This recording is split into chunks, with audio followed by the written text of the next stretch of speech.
Hello, good evening. Welcome everybody. My name's Sian O'Neill. I'm Managing Director for the publishers, Globe Law and Business. It's an honour to be here and in this venerable institution. Thank you very much everyone for coming. So we're here to celebrate the launch of the Partner Remuneration Handbook by Michael and Ray. It is a second edition. The first edition was very well received, but this new edition has been completely revised and revamped, not least with the addition of Ray as a co-author. The book itself is essentially a distillation of Michael and Ray's wisdom and many years of experience in the compensation space. And it analyses the different remuneration models. I think one of the distinctive features of the book is that the authors don't shy away from saying what they think works or doesn't work, the pros and cons of the different models. The book's also full of many practical tips and insights on how to best design your own remuneration system. We do have copies here. They are available for sale. You can take one away. I'm sure Michael and Ray would be happy to sign one for you. There is a discount, so tonight's the night if you wanted to have a copy. I should also mention that the book is available on a new online platform we have called Globe Law Online. One of the largest collections on there is in law firm management. We've got many interesting titles on a lot of the hot topics of the day, including talent, business development, new law, finance. If anyone is interested, do come over, say hello. We're really happy to set you up with a free trial. And then last but not least, I really want to say a huge thank you to Michael and Ray from me and the whole team at Globe Law and Business. It's been a real pleasure working with you, and congratulations. Yay. And I'll hand over now for the author Q&A. Thank you very much. I've got one hidden in my tie.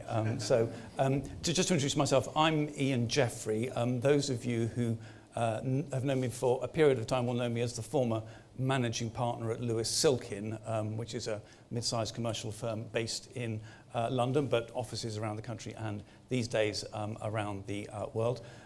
These days, though, I'm the chief executive at the Law Society, so it's great to be here this evening and have a bit of a chance to get a look at what the accountants are doing with their space and their professional body. So double benefits to me. Michael and Ray, I've enjoyed reading the book. It's taken me back to a lot of those conversations that I used to have year-round with partners in the old days.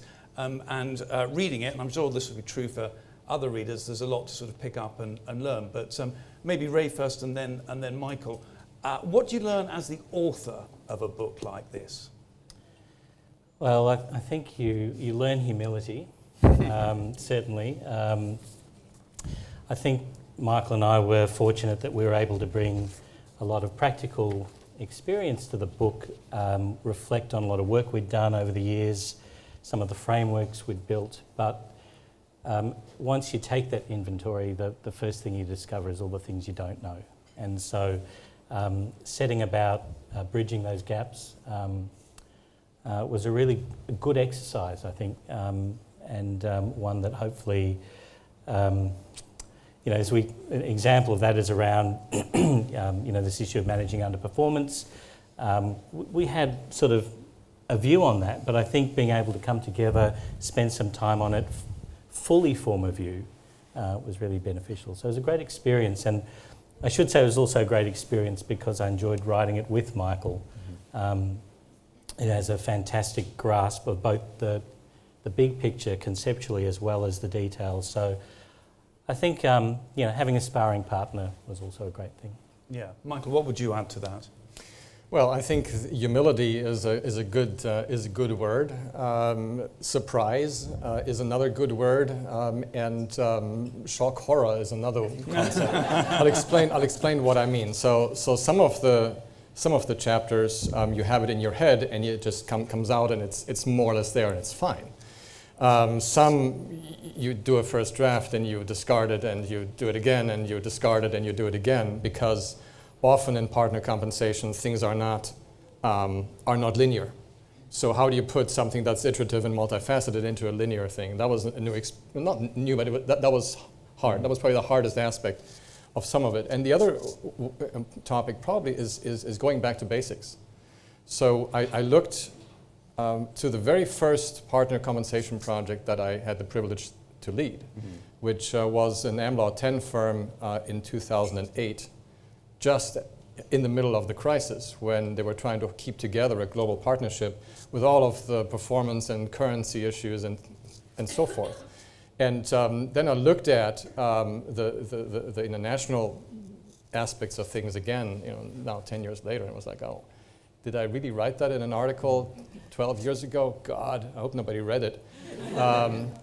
And so you do go back to basics a bit, but you then try to put it into a place that is for today, for the audience that we have, and it does go not just in the law. I want to be clear about that. It covers all of the professional services, whether it's accountants or consultants or wealth managers, and now from that first big engagement to now, I've counted 74 projects this year later. You begin to be able to coalesce a couple of things. But writing it with you, this edition, this really completely new book, has been fantastic. I've never really worked with a co-author before like this, and Ray has been a first-class co-author.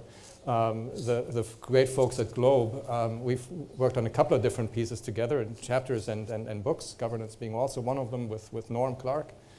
So you guys have been fantastic. And you have really, from the first iteration, which was, I think, 7 or so years ago, you also have really raised your game with respect to how you deal with authors and how you edit, how you publish. So thank you to you all as well. Feedback of the publisher as well. That's great. So just sticking with you, Michael, just for a second. One of the central constructs in the book is what's described as the partner reward disc, which is a neat way of encapsulating the various models and approaches there are. But you talked a minute ago about the many assignments that you'd been done. How are you using that disc, that tool in practice in conversations? Primarily to establish clarity. So the disc is around the basic types of partner reward structures that are out there, which is one element of the overall construct, which has to do with the reward structure, partner performance or contribution, and the decision making that ties the two together. That's the central part of the framework of the book.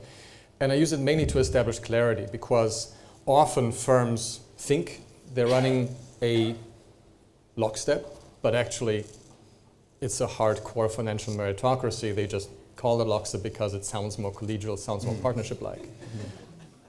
Does that sound familiar?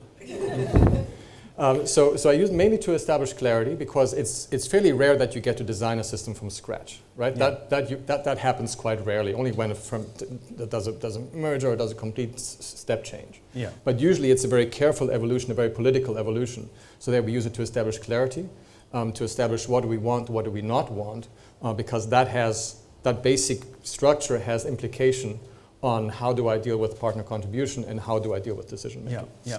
I'll come back in a second to one model being dressed up as another sometimes. Sure. But just in the meantime, Ray, just thinking about data and the way that partnerships use data in this process. Some things like pure lockstep, pure sort of tenure lockstep, you don't need that much data to make your decisions or play the system. But in others, these kind of meritocracy systems, you need more. With firms that you're talking to, what's the sort of advancing or better practice that you're seeing in the use of data? Yeah, well, it's not just the meritocracies. I think we're seeing a really clear movement from a pure lockstep to a managed lockstep. Inherent in that shift is the need to have far stronger evaluation processes in place, and then all of a sudden for those firms, data becomes important as well, and they don't necessarily have the history or maybe even the governance around that data, so it can be quite a big stretch. But I guess we don't really have a particularly positive view of data in the book. We think there are a lot of problems with the data that's used in the reward round. It starts with the really quite myopic focus on a narrow set of financial metrics. This will be familiar to a lot of you. So in the book, we don't argue that should be torn up. We know that's unrealistic, but we do advance the idea that we need to balance it properly. And we need to look at metrics or data that reflect the strategic challenges that the firm is facing, not just the short-term financial ones. The second data area involves the assessment process itself and the kind of quantitative and qualitative data that's generated through that process. And again, in our view, there are some real shortcomings in the way this data is generated and analysed.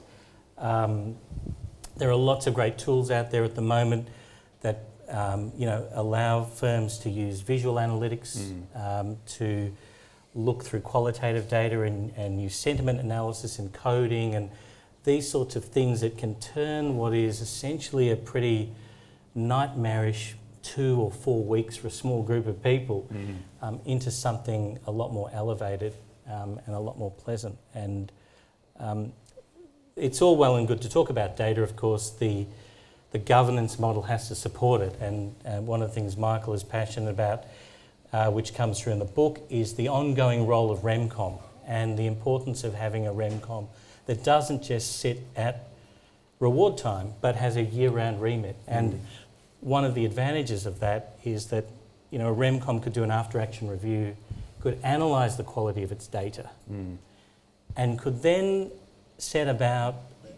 putting some plans in place, testing ideas through the year in the lead up to the next round. But unfortunately, as you all know, RemCom is such a challenging process for so many people. They want to run 1 million miles from it as soon as it's over. And so we've got a managing partner who books a 4-week skiing holiday as soon as... During RemCom. As to the day RemCom is over, he's out of there. And so the idea of, even doing that after-action review, which we think is critical. Let's test that a bit further with Michael, because there was a bit of nervous laughter in the room when you describe people or firms saying we have a holistic meritocracy type approach, when in reality they may be applying something closer to a financial meritocracy. In that sort of situation, what's the difference between a good RemCom and a not so good RemCom? Well, here it sort of exudes throughout the book. What we've tried to do throughout our consulting practices is to marry partnership with executive compensation in large privately held firms, which is what a professional services firm typically is. It just operates in a partnership context. And there, for a large, even a small listed company, would you have a RemCom which only meets once a year and then goes skiing? No, you wouldn't. So why would you operate a 100 partner, 200 partner, 300 partner partnership in that sort of way? It doesn't make sense. So part of it is just marrying that up and getting the practice in place and helping both the managing partner, the chair, the senior partner, and the HRD to help put that in place. So there's good. We have a pretty good sense of what does a good RemCom look like. And I think in most professional firms, we're still sort of at the early stages of maturity, to put it in very polite terms, as to where we are in terms of RemCom practice. So I'll just put that out there and I'll let you think about that. Now to answer your question with respect to the different types of meritocracy, it really is a question of emphasis and the starting point. So in a value-based or a holistic meritocracy, typically I will have a fairly balanced framework where many things put into a decision process of, here is why that partner is worth, X points and that partner is worth Y points. In a financial meritocracy, my starting point is the financials, typically around production, possibly sometimes client related, and then I fit the other pieces around the edges. And it is in the end a political process.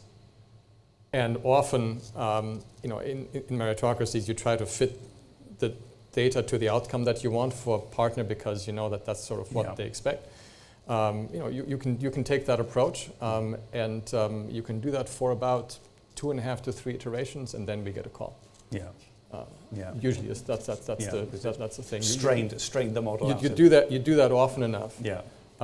It will not work because partner's already cynical to start, right? Then when you have a nice model and then you fit your data to fit the model to get the result that you want, that does not contribute to a comfortable space that partners feel about how they're being paid. So, that I hope answers the question on the different types of meritocracy. But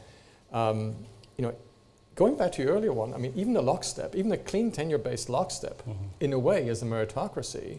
Really, different form of it. Just the result is much more brutal. Yeah. Because we can't make adjustments if needed on the point position or the value that the partner takes out. I have to de-equitize the partner. Yeah. So in a way, it is a meritocracy, albeit quite a brutal one. And we still have contribution frameworks. We have understandings of what constitutes adequate performance, what constitutes underperformance. So you're still looking at contribution of a partner. In most large partnerships that are clean locksteps, you still look at it, but you look at it in different ways and the outcome is very different. So. Makes sense. Let me ask one more question and then we'll see if there are a couple of questions or so from our audience. And when we get to that, there'll be some microphones just nearby for people. So Ray, actually we've talked a few times over the years about this notion of strength-based contribution, looking to negotiate with individual partners what their delivery, what their contribution should be. At the firm I led for 15 years, we did implement a version of that, and I think it contributed to the success. But it wasn't without its growing pains and difficulties. If we've got any colleagues here this evening who are sort of on that journey of moving from a standardised contribution framework to more of a bespoke one, what do you think are the sort of key steps along that journey?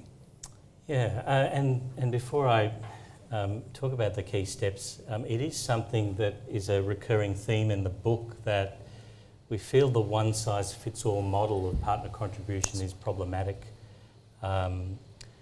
It doesn't take into account the partner's space in the life cycle. It doesn't take into account what they're passionate about, what they're good at.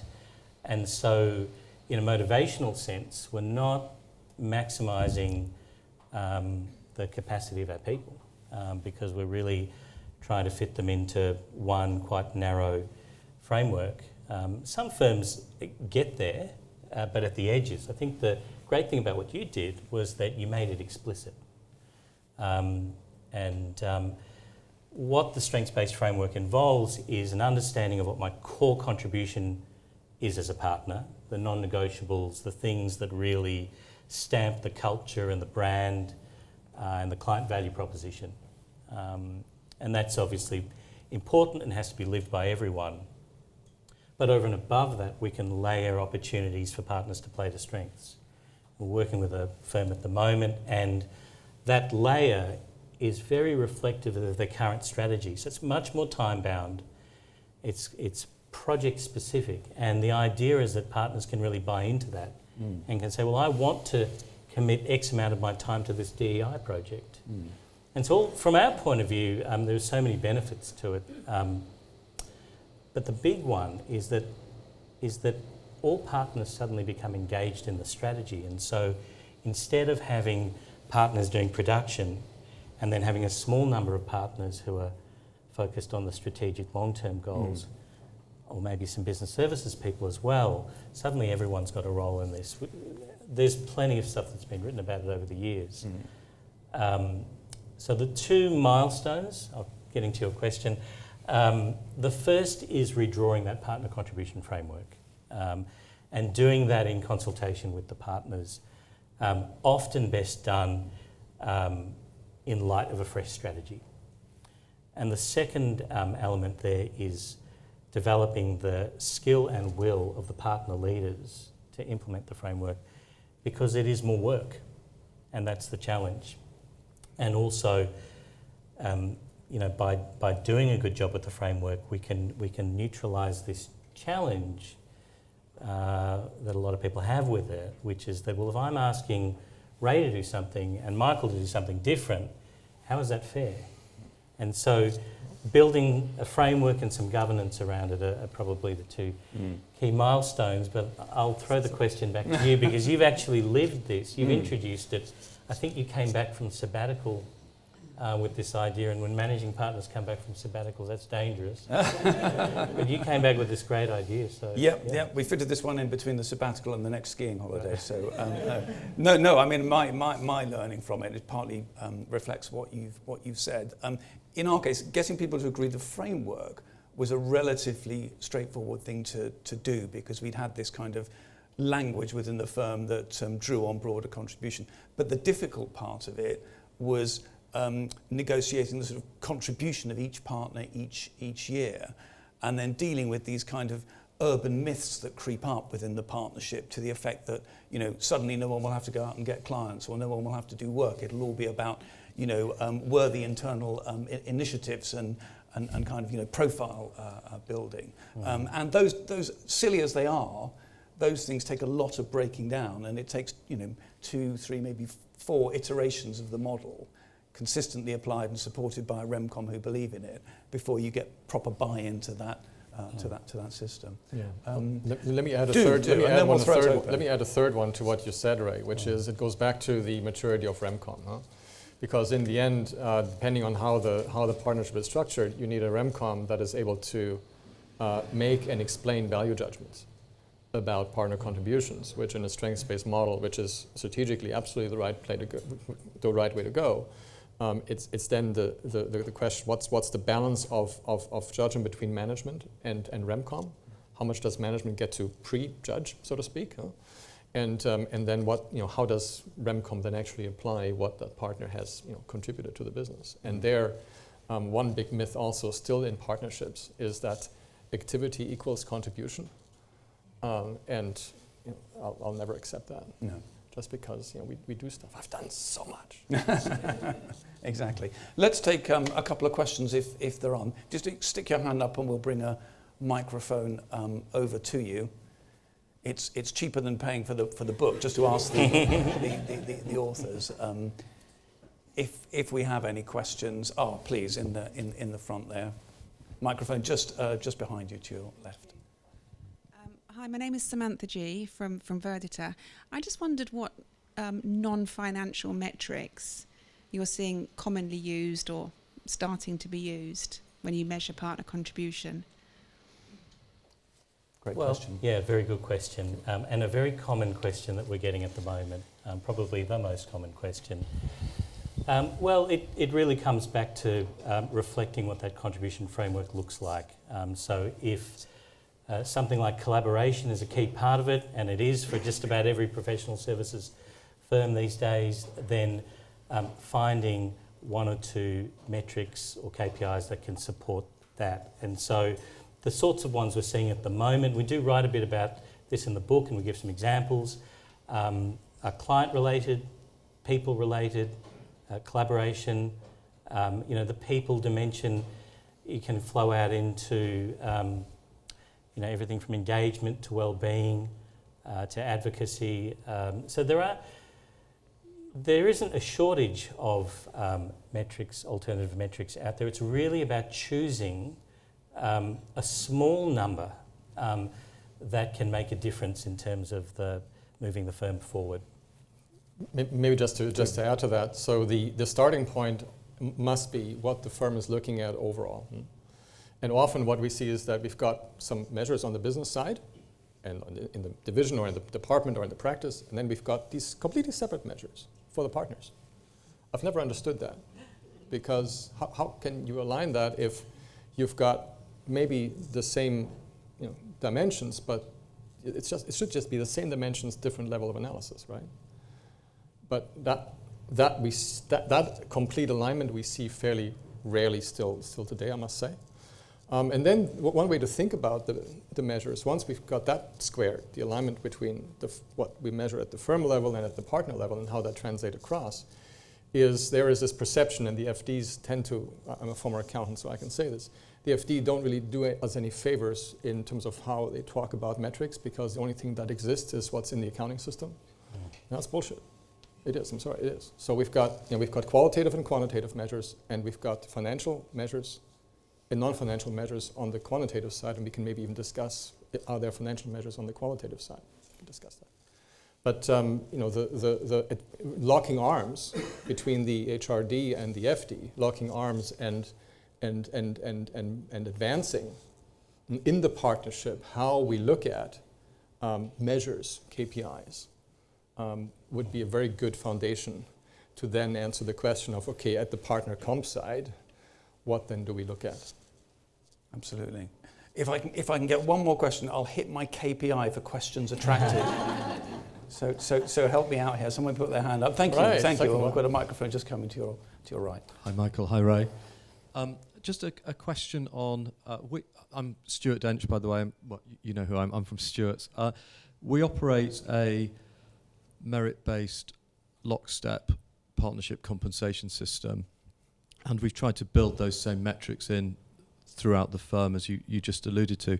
I think one of the challenges that we have on an annual basis, though, is we try to encourage a collaborative culture where we work together, we share ideas, we share contacts, we share projects. But then when it comes to partner comp, it's very much through the lens of the individual partner. What have you done for the firm? What clients have you originated for the firm? What projects have you contributed to? And it's a very much a partner has to assert themselves to be successful in the lockstep, in the merit-based lockstep process.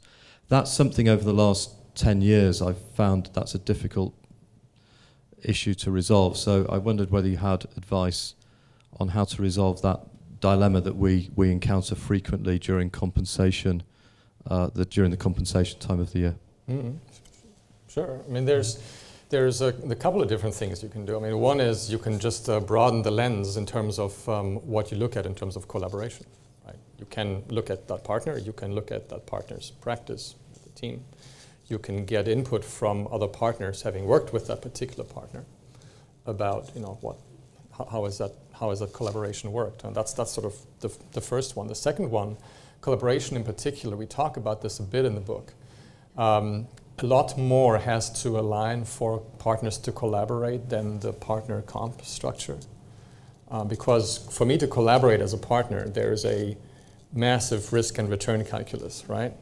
When I collaborate with you on a client, you might screw up my relationship. How does the system help accommodate? How does the system not penalize me for having done the right thing but having not achieved a good result? So as establishing that what we call psychological security around collaboration, showcasing good collaboration results, all of that feeds into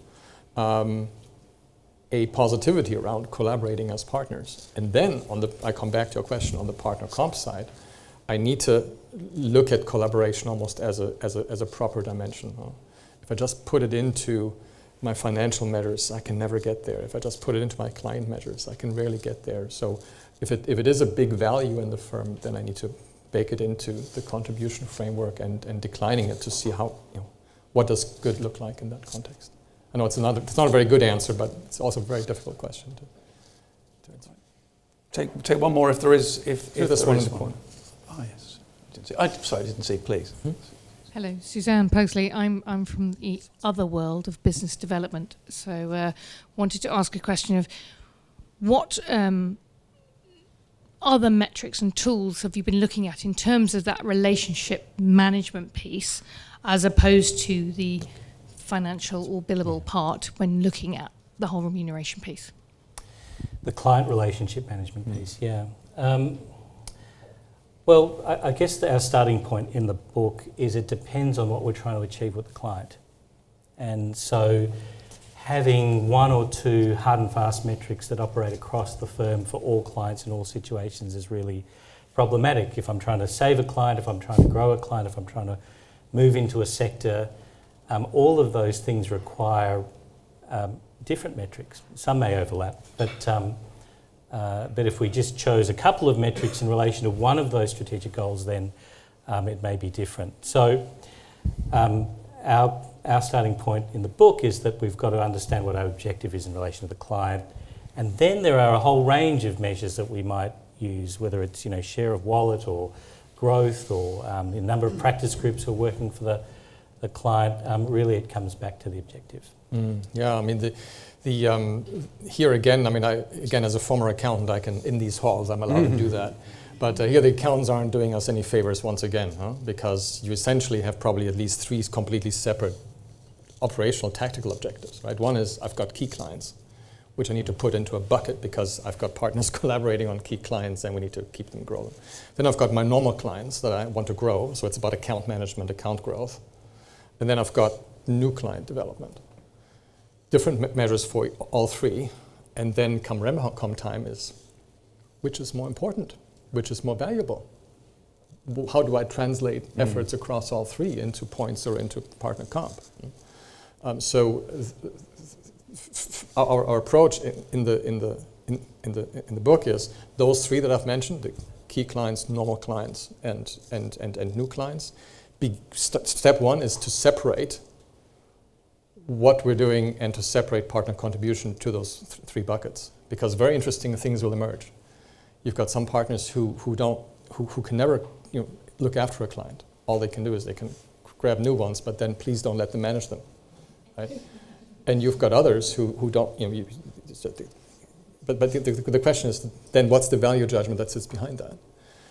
So start with that categorization. If those 3 don't work, then evolve them further, not more than 5. Otherwise, Remcom has no chance. And then you can build your measures, your business measures around those, and then apply them to the partner level of analysis. That would be the long journey to that. But what the measure in the end is, depends on what you want to achieve, as Ray says. Thank you. We're probably at that point where we should move from the formal discussion of the work to the informal discussion, which will carry on over the drinks and canapés. So before I turn to you to make some sort of brief closing remarks, Ray, which I know you want to, let me just add my congratulations to you both and to publisher for getting this work on the shelves, and hopefully everyone will find it informative and stimulating in tackling this very practical problem. I'll hand back to you, Ray. Thank you. I just want to say a few thank yous. Really, first I would like to thank Ian for volunteering to do this job. He read the book cover to cover in order to prepare for this, so thank you doubly. So please join me in thanking Ian. Right, thanks Ian. I'd also like to thank our colleagues Paul Lemon and Andy Robinson, who put an enormous amount of effort into reschedule and reorganising this event, and they got it rescheduled and reorganised just when the rail strike was called off. And so that was frustrating, but they kept their cool and they've been fantastic through this. So thank you, Paul, and thank you, Andy.